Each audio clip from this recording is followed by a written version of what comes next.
এগৰাকী নাৰী বা এগৰাকী মহিলা যদি নিজৰ কলেজখনত সুৰক্ষিত নহয়, নিজৰ কলেজৰ কেম্পাছত হোষ্টেলত সুৰক্ষিত নহয় বা কলেজৰ ছেমিনাৰ ৰুমত সুৰক্ষিত নহয়, তেন্তে আমি স্বাধীনতাৰ ৭৮ বছৰ পিছতো কোনখিনি ঠাইত আমি নিজক স্বাধীন বুলি ক'ব পাৰিম?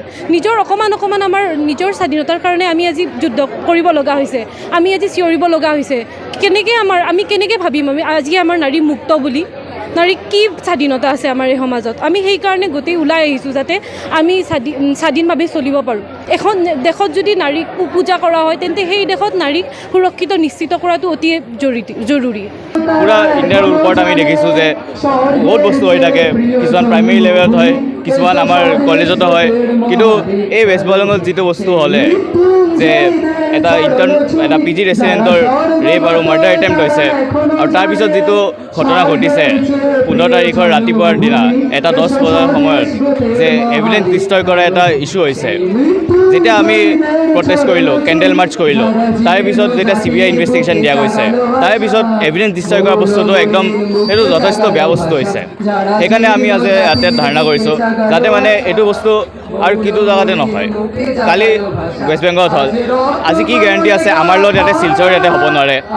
আরজি করে সেই যে তীব্র নিন্দাজনক ঘটনা যেটা হয়েছে, আমাদেরই একজন কলিগকে যেভাবে ধর্ষণ করে মেরে ফেলা হয়েছে, সেটার তীব্র প্রতিবাদ জানাতেই আজকে আমরা শিলচর মেডিকেল কলেজের আমরা সবাই এখানে ধর্ণা দিচ্ছি। এখানে আমরা একটা কথা বলে যাব, আমরা সেটা একটা পিসফুল প্রোটেস্ট করছি। আমরা এখানে আমাদের জরুরিকালীন চিকিৎসা সেটা হ্যাম্পার করতে আমরা দিচ্ছি না। আমরা 24 ঘন্টার যে সার্ভিস, আমাদের ইমার্জেন্সি সার্ভিস, সেটা কিন্তু আমরা চালিয়ে নিচ্ছি, আমাদের সহকর্মীরা সেটা চালিয়ে নিচ্ছেন।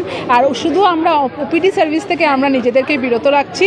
আর সেই OPD সার্ভিসেও কিন্তু রুগীদের কোনো ক্ষতি স্বীকার করা হচ্ছে না। আমাদের যে সিনিয়র ডক্টরসরা, আমাদের VS, আমাদের MO স্যার, ওরা ম্যাডামরা সেটা সামলে নিচ্ছেন। কিন্তু কথাটা হচ্ছে কি, এই যে এরকম একটা ঘটনা, সেটা একটা ট্রেন্ড হয়ে দাঁড়িয়েছে আজকাল ভারতবর্ষে, যেটা রিপিটেড কয়েক বছর পরপরই আমরা সেটা দেখতে যাই। হয়তো বা আনরিপোর্টেড আরও কত কিছু ঘটনাই হয়ে যাচ্ছে, যেটার হয়তো বা আমরা খবরই পাচ্ছি না।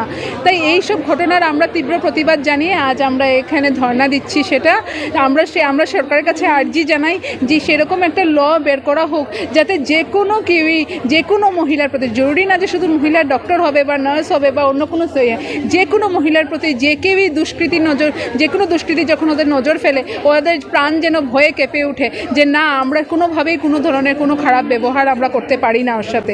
এই চেঞ্জটা যেন আমাদের সোসাইটিতে আসে। আমরা প্রথম দাবি যেটা হচ্ছে কি, আমাদের দুষ্কৃতির শাস্তি চাই। সেই দুষ্কৃতিকে যত তাড়াতাড়ি পারুক আইডেন্টিফাই করা হোক আর ওনাকে কঠোরতম সাজা দেওয়া হোক, সেটাই আমাদের দাবি। যে আমাদের সিকিউরিটি গার্ড থাকা চাই, আমাদের CC ক্যামেরা থাকা চাই।